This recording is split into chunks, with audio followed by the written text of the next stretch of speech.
Welcome everyone to History Gone Wilder, part of How History Will Travel. I'm your host, the Wilder historian, Dr. Lucas Wilder, and after wrapping up the Atlanta campaign, I'm starting Hood's Tennessee campaign. Once this is completed, I'll be working on the Siege of Petersburg, and then continue with the Appomattox campaign. If you like what I do, please consider subscribing to the channel if you haven't done so already, join the Patreon page, and purchase something from one of my online stores, either the Etsy shop or the t-shirt shops. Every little bit helps. Thank you.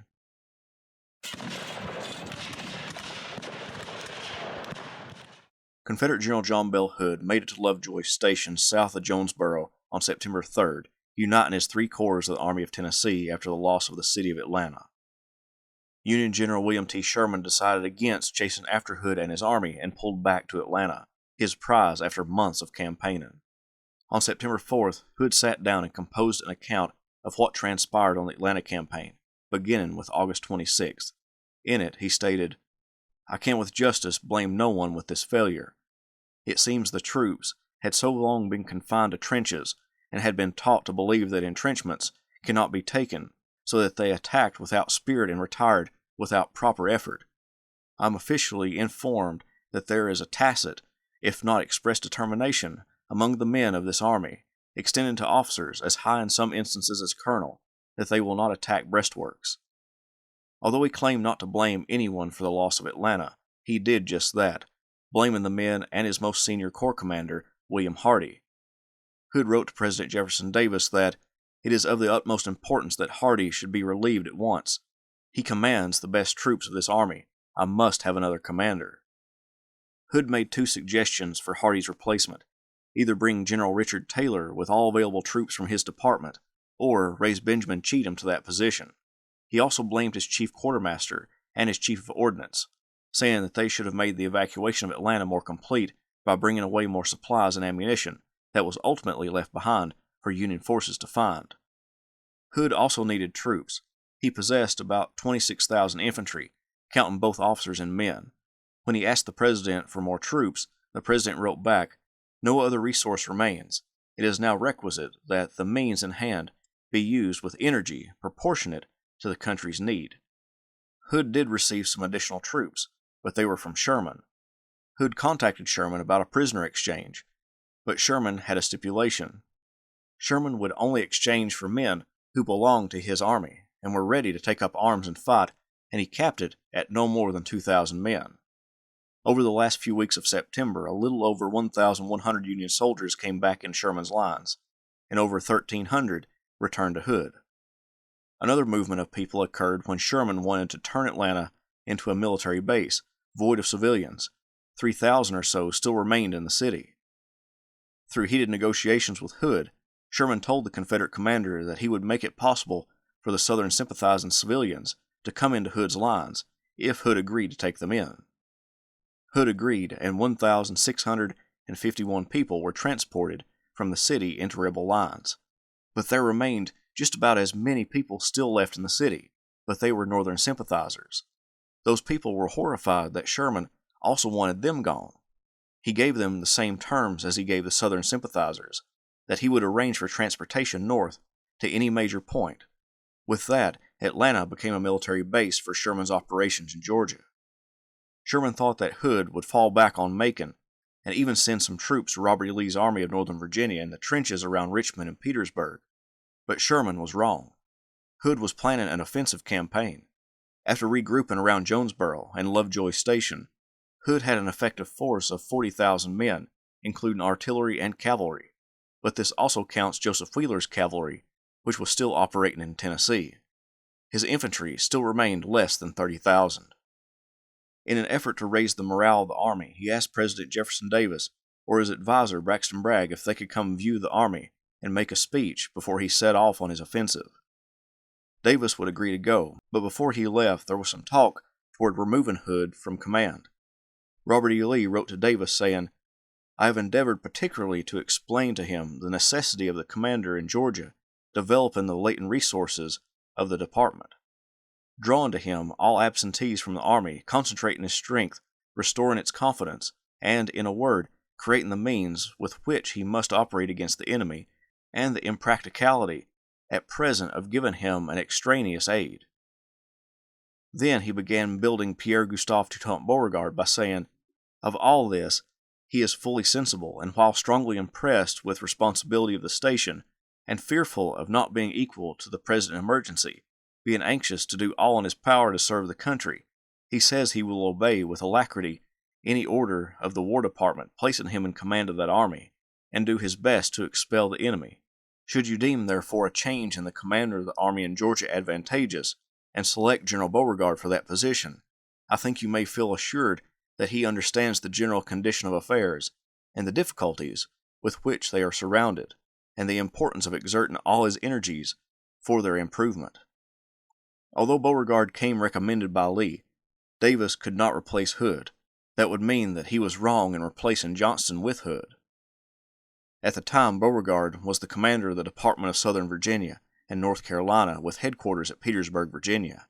He was in Lee's shadow and possessed no real authority.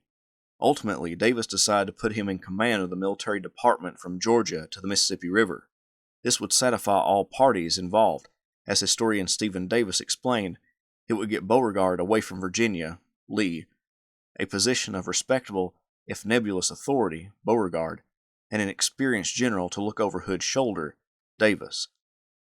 Davis left Richmond by train on September 20th to visit the Army of Tennessee, traveling first through Danville, Virginia, then Greensboro and Charlotte, North Carolina, then on to Augusta, Georgia, each time giving speeches and talking to gathered crowds about the war effort.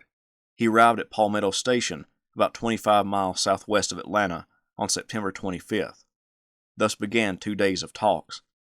Although no minutes exist, we can judge from Hood's actions and other communications that Hood outlined his plan to move the army on an offensive operation to the west of Atlanta, using the railroads from Alabama to supply his troops, and making Alabama his main base of supply and operations.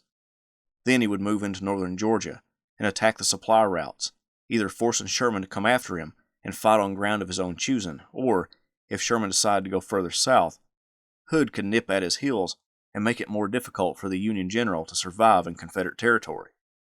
Sherman judged that Hood would try to attack his communications and supplies in northern Georgia, but wasn't too concerned about that movement. He was much more concerned with the mounted arm of the Confederacy, particularly under Nathan Bedford Forrest. Sherman wrote, "Hood seems to be moving, as it were, to the Alabama line. I can whip his infantry, but his cavalry is to be feared. I know my line of communication will be attacked. Forrest is now lieutenant general and in command of all the cavalry. His cavalry will travel 100 miles in less time than ours will 10. The historical community is torn as to what was discussed about Hood's Tennessee campaign in that meeting with Davis and Hood, but Richard Taylor, whom Davis met with only a few days after Palmetto Station, remembered discussing the Tennessee invasion, and Braxton Bragg, a few days afterward, telegraphed Davis telling him it was a bad idea.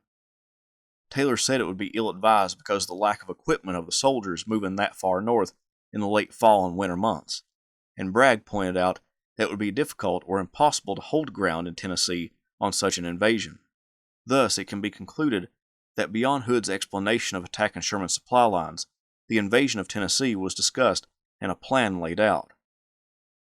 The visit to the army by the President wasn't a flattering one for Davis. Although it lifted the spirits of some soldiers, many were suffering from low morale. Arthur Manigault, a veteran brigadier of the Army of Tennessee, wrote about the President and the review of troops. He looked thin, careworn, and angry. A scornful expression rested on it. He scarcely deigned to lift his hat from his head as we saluted. General Hood, with corps commanders, their staffs, and a large escort accompanied him. All looked uneasy and apprehensive. I never remembered taking part in an affair of the kind so cheerless and unsatisfactory as this one was, where everyone seemed anxious to have it over. The chaplain of the 49th Tennessee wrote, "Our colonel was an enthusiastic man, and several who knew his temperament warned him not to call for cheers for the President. They told him that our men would not do anything to insult him, but they would not cheer him. So they urged the colonel to remain quiet in his position while the President passed, and the men would present arms and salute. He promised to do as advised. The President passed the Mississippi Division and was greeted with ringing cheers. Our colonel's enthusiasm got away with him. As the President came opposite us, our colonel spurred his horse out of the line and, swinging his hat about his head, cried 3 cheers for our President. But there was no response. The men were as silent as the grave. I never pitied a man more than I did the crestfallen colonel as he got back into line. We all loved him, for he was a grand man and a lovable one, but the men felt that they had warned him.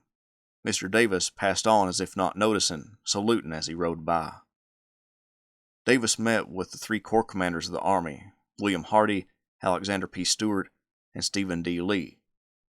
Hardee asked for a transfer, which Davis granted, sending him to the coast to take charge of the Department of South Carolina, Georgia, and Florida. Stewart expressed that he and the men felt Hood needed to be replaced, either by Beauregard or Johnston. No opinion of Lee has come to light. In place of Hardee, Hood promoted Benjamin F. Cheatham to Corps Command. Cheatham was a Tennessean, born into a prominent family. He fought in the Mexican-American War, moved to California during the Gold Rush, and then moved back to Tennessee after a short stint in the Golden State. When the Civil War broke out, his prior military experience and status in the Tennessee militia raised him fairly quickly to command a division in the Army of Mississippi, later the Army of Tennessee. He fought at Shiloh, Perryville, and Stones River, having been accused of being drunk during the latter battle. He and his division saw action at Chickamauga and performed good service during the Atlanta campaign. Cheatham temporarily took over Hood's corps when that general became commander of the Army of Tennessee, until Stephen D. Lee arrived from Mississippi to become its permanent commander. Being the senior division commander in Hardee's corps, he now commanded that lauded unit. In preparation for an attack on his communications and supplies, Sherman dispatched a division to Rome, Georgia, and a division to Chattanooga. He also sent George Thomas, the Rock of Chickamauga, and the commander of the Army of the Cumberland to Nashville, Tennessee, to protect that state from an invasion and to keep the supply lines open. On September 29, 1864, Hood and the Army of Tennessee began their movement around Atlanta. By October 2nd, part of the Army was at Powder Springs, with their eyes on the Western and Atlantic Railroad. Along the way, Hood met with his corps commanders and division commanders, outlining what was to take place on this campaign. During it, he asked his division commanders to make speeches to their respective commands to build morale. Patrick Cleburne, the famed division commander, did just that.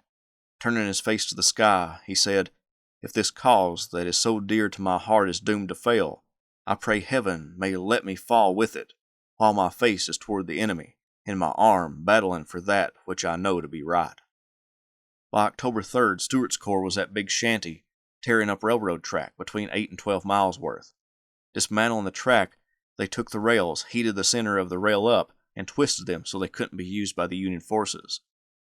Sherman, after receiving information about the movement of Hood's army, left the 20th Corps in Atlanta and moved the 4th, 14th, 15th, 17th, and 23rd Corps north across the Chattahoochee River to Smyrna.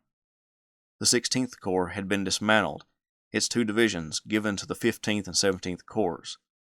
Hood told Stewart to dispatch a division to capture the supply base at Allatoona and destroy the railroad that ran through the narrow pass at Allatoona. Stewart chose Samuel French's division. That division left Big Shanty toward Allatoona on October 4th, bent on destroying a major supply depot for Sherman's army group.